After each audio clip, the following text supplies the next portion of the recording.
Hi friends, this is Divesh again with you. और आज हम सॉल्व करने वाले हैं आगे के दो और क्वेश्चंस। क्वेश्चन नंबर 7 पे हैं हम इस समय, और हम इसको बहुत क्विकली करेंगे। क्यों? अब तक आपको पता चल गया है कि हमारी स्पीड कैसी है। अभी तक हमारी स्पीड थोड़ा सा समझाने वाली थी, लेकिन अब इन 4-5 सेशंस में आप उसी लेवल पे आ गए जिस लेवल पे मैं हूं। तो फिर आइए मेरे जैसा सोचना शुरू करिए। Which of the following activities constitute real sector in the economy? इससे पहले कि हम ये पूरा का पूरा सवाल पढ़े, आइए real sector of the economy क्या होता है। There are two sectors of the economy. One is the real sector. Real मतलब जो दिखता है यार, जो काम होता है, जिससे जैसे मैं पढ़ा रहा हूँ, ओके, दिख रहा हूँ आपको।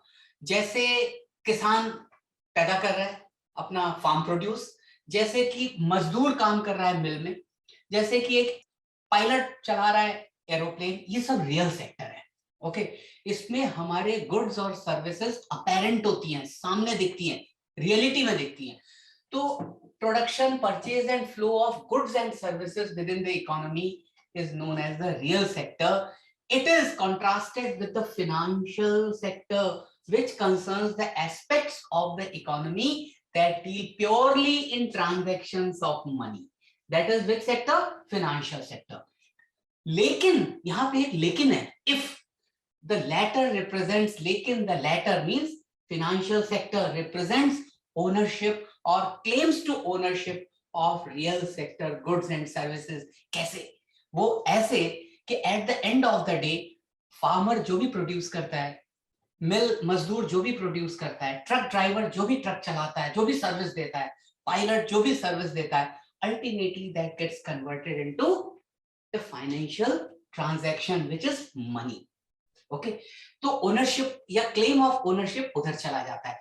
क्या फायदा है अगर अल्फोंसो मैंगोज के ऑर्चर्ड का मालिक प्लग करे, ट्रक में रखे, ट्रक वाला लेके जाए और मैं उसे खरीदूं, या आप उस अल्फोंसो के 1 डजन के पैक को खरीदें, लेकिन फाइनेंशियल ट्रांजैक्शन ना हो। तो real economy and financial economy are deeply interrelated or intertwined. ये डबल हेलिकल जैसा होता है ना, ऐसा। ओके, जस्ट इमेजिन करिए, ये मैंने आपके फायदे के लिए लिखा है। इन बार्टर सिस्टम, मैं खरीद रहा हूं मैंगो और पे किस चीज से कर रहा हूं? लीची से। ओके, तो क्या होगा? Barter. The entire economy will be only real sector. I hope इस एग्जाम्पल से आप अब सब अच्छी तरह समझ गए होंगे। चलिए पीछे चलते हैं, अपने रियल क्वेश्चन को सॉल्व करते हैं। Farmers investing their crops, perfect, real sector. कौन से नहीं है? ओके, चौथे से शुरू करें। A corporate body issuing rupee denominated bonds overseas. अरे भाई, रूपी डिनोमिनेटेड बॉन्ड्स ओवरसीज, ये तो हो ही नहीं सकता। आप यहीं से शुरू कर लेते हैं। अगर हम इसको भी हटा दें, तो जहां पे ऑप्शन नंबर 4 है, वो तो सवाल का जवाब होगा ही नहीं। इन सब में इसको कहते हैं स्मार्टली किसी चीज पे एक्ट कर। Is that clear? सिर्फ ऑप्शन बचा ही आपके पास है। अभी भी आपको लगता है प्रीलिम्स क्रैक करना बहुत मुश्किल काम है? अगर आप थोड़े से अपने एम्बिट को बढ़ा देते हैं, पढ़ाई को, अपना कॉमन सेंस यूज करते हैं, आप देख रहे हैं ये कोई ऑप्शंस हैं 2, 3 एंड 4, 1, 3। ये लोग सोच रहे हैं कि 4 तो एक इंटीग्रल पार्ट है, इनको कंफ्यूज कर देते हैं। तो आप ये देखिए, जब यहाँ पे ऐसा होगा तो ये सारे के सारे डिलीट हो जाएंगे ऑप्शन, हमें नहीं चाहिए ये। तो अब फिर भी हम अपना काम तो आगे बढ़ाएं। Third, a commercial bank lending money, pure financial transaction. लेकिन ये तो आई एम सॉरी, उससे भी ज्यादा थी। ओवरसीज कर रहे हैं, तो हमारे यहाँ का रियल सेक्टर कैसे हुआ? अरे भैया, जो काम ओवरसीज हो रहा है, बाहर बॉन्ड दे रहे हो आप, यहाँ पे तो पैसा तक नहीं आ रहा है, कोई अंडरलाइन एसेट भी उससे परचेज या सेल नहीं हो रहा है, तो ये तो आउट, बिल्कुल एकदम आउट। ये भी आउट। तो अब तक तो आप श्योर हो गए कि इसमें 1 और 2 एक ही ऑप्शन है। और फिर आपको ये भी पता लग गया कि फार्मर हार्वेस्टिंग देयर क्रॉप और textile mill converting raw cotton into fabrics, फर्क क्या है इन दोनों में? They are one and the same. Farmer, मैं कह रहा हूं फार्मर कॉटन की क्रॉप कर रहा है, चलो ओके, फार्मर कॉटन क्रॉप निकाल रहा है वो अपने, और बेल बना रहा है उसकी एक, और वो टेक्सटाइल वर्कर उसी कॉटन को फैब्रिक में बना रहा है। एक ही सिक्के के तो दो पहलू हो गए, तो इससे इजी क्वेश्चन आपको कहीं मिल नहीं सकता। ओके, चलिए अब हम नेक्स्ट पे चलते हैं। यहाँ पे आपने क्या सीख लिया?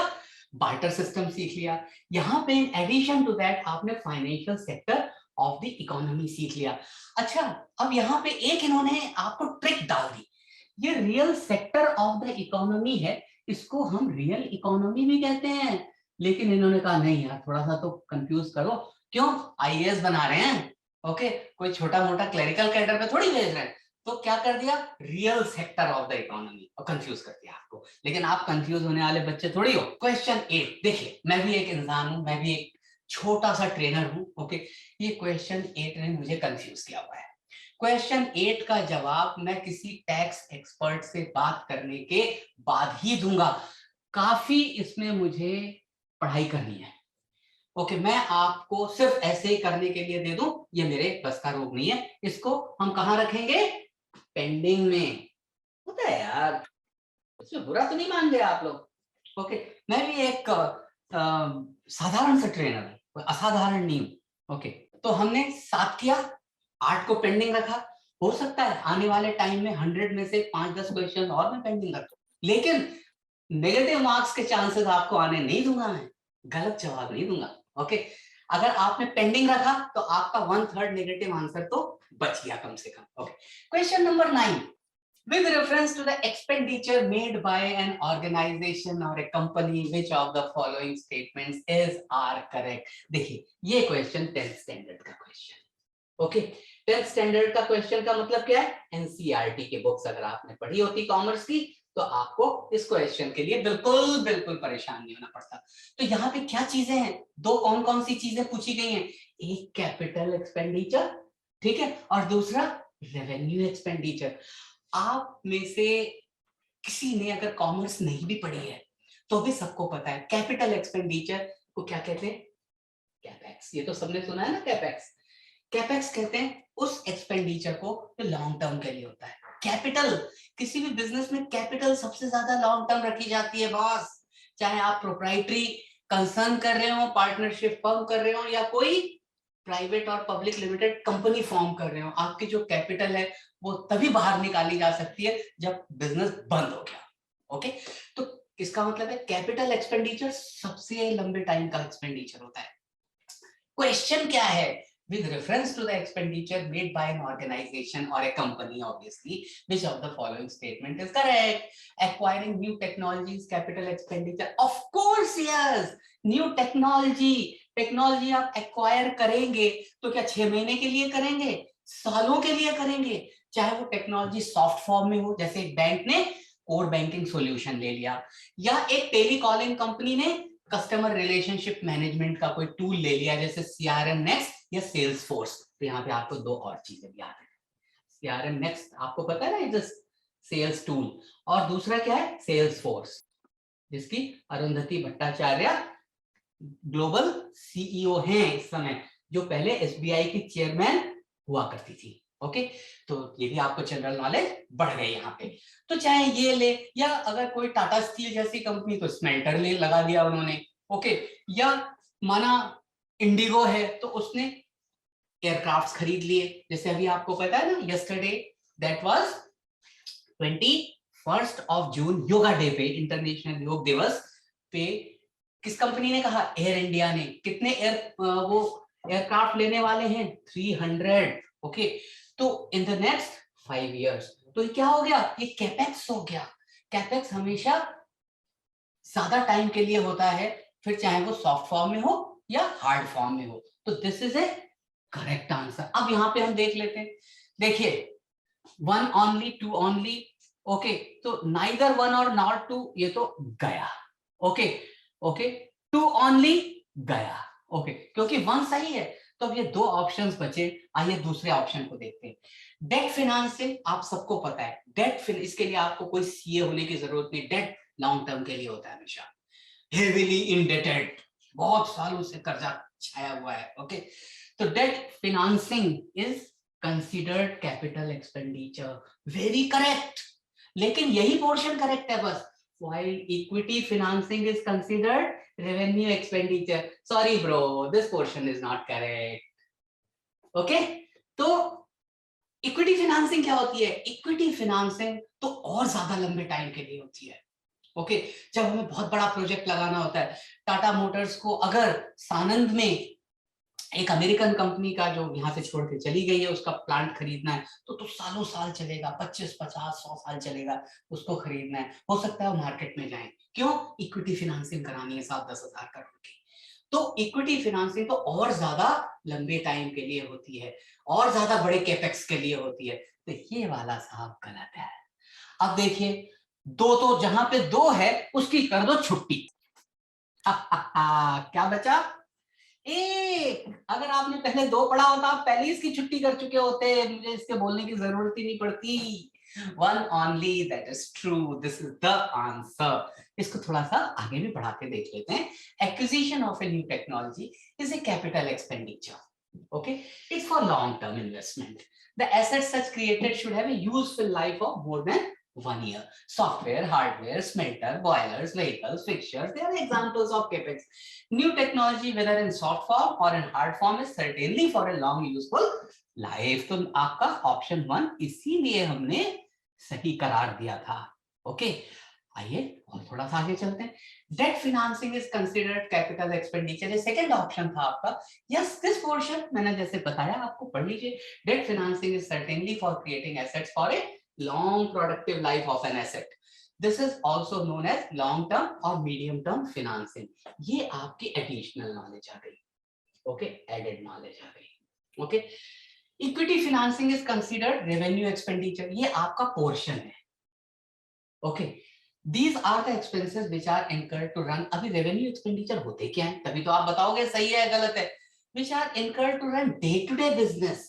ओके, जैसे सैलरी, रेंट्स, एमिनिटीज, ओके, या raw material purchases. Equity financing is raised for projects long time capex. Hence, comma नहीं लगाया मैंने, हेंस के बाद हमेशा कॉमा लगता है। This part of the option is wrong, rendering the option as incorrect. तो ये आंसर इनकरेक्ट हो गया आपका। तो थैंक यू वेरी मच, आपने मुझसे 2 सवाल डिस्कस किए, हमने उसको थोड़ा सा एक्सपेंड किया। अब थोड़ा सा रिकैप करेंगे, क्योंकि आपको पता है recap is the God of studies. चलिए रिकैप करते हैं। और हम कहां से रिकैप करेंगे? हम रिकैप करेंगे इस क्वेश्चन से। इस क्वेश्चन में क्या था? सेक्टर्स ऑफ इकोनॉमी थे। तो हमने क्या कहा कि रियल सेक्टर और फिनेंशियल सेक्टर, 2 मेजर सेक्टर्स हैं। आप इसमें कंफ्यूज मत करिएगा, जहां पे हम कहते हैं कि there are 3 sectors, primary, secondary and tertiary. Primary sector वो होता है जो जमीन हमें चीजें देती है। ओके, जो चीजें हमें जमीन से मिलती हैं वो प्राइमरी सेक्टर होता है। एग्री, माइनिंग, ओके, ये सेक्टर्स क्या हो गए? मेटलर्जिकल सेक्टर्स, ये प्राइमरी सेक्टर। सेकेंडरी सेक्टर क्या होते हैं? जब प्राइमरी सेक्टर को प्रोसेस किया जाता है। ओके, आपको भगवान ने मैंगो दे दिए, लेकिन मैंगो का पल्प तो भगवान नहीं दे रहा है, वो आप बना रहे हैं। ओके, तो पल्प बनाना या मैन्युफैक्चरिंग वो सेकेंडरी सेक्टर में हो गया। आपको मिनरल्स दे दिए भगवान ने, ओके, आयरन ओर दे दी, लेकिन ओर से स्टील बनाना टाटा स्टील जो कर रही है वो सेकेंडरी में आ जाएगा। टर्शियरी सर्विसेज, वो बिकेंगी भी, तो पल्प भी बेचना है भाई, स्टील भी बेचना है, वो सब टर्शियरी सेक्टर में आ गया। तो यहाँ पे हम थोड़ा सा रिकैप कर रहे हैं। ओके, बार्टर सिस्टम आपको पता है, इस हाथ दे उस हाथ ले, एक सामान दे एक सामान ले, आम दे लीची ले, दैट इज बार्टर सिस्टम। वहां पे फाइनेंशियल सेक्टर की कोई जरूरत नहीं है। जब ह्यूमैनिटी शुरू हुई थी तो बार्टर सिस्टम ही था, करेंसी के इन्वेंशन से पहले। इस क्वेश्चन को, इनडायरेक्ट ट्रांसफर्स को हम बाद में लेंगे, लेकिन मैं आपसे रिक्वेस्ट करूंगा कि कैन एनर्जी, ओके, इसके बारे में आप जरूर पढ़ लें। ओके, इसके बारे में पढ़ लें। प्लस आप वोडाफोन का जो हमारा टैक्स डिस्प्यूट था उसके बारे में पढ़ लें।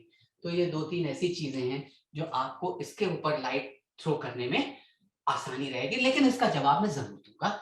Let me understand it properly without any iota of doubt. Okay, 9th question में हम प्योर फिनांस है। अभी तक के सारे क्वेश्चन फिनांस से रिलेटेड है। ओके, ये सेक्टर ही लगता है अभी तक फिनांस से ही आ रहा है। तो ये भी फिनांस है, चाहे इंटरनेशनल फिनांस हो या डोमेस्टिक फिनांस हो। जैसे आपको एक बात बता दूं, डोमेस्टिक और इंटरनेशनल फिनांस टोटली इंटरट्वाइंड है। इसमें ये कह रहे हैं कैपेक्स क्या है और रेवेन्यू एक्सपेंडिचर क्या है, आप समझ गए इस चीज को, तो मुझे बहुत ज्यादा बताने की जरूरत नहीं है। चलिए थैंक यू, मिलते हैं हम अगले सेशन में। ओके।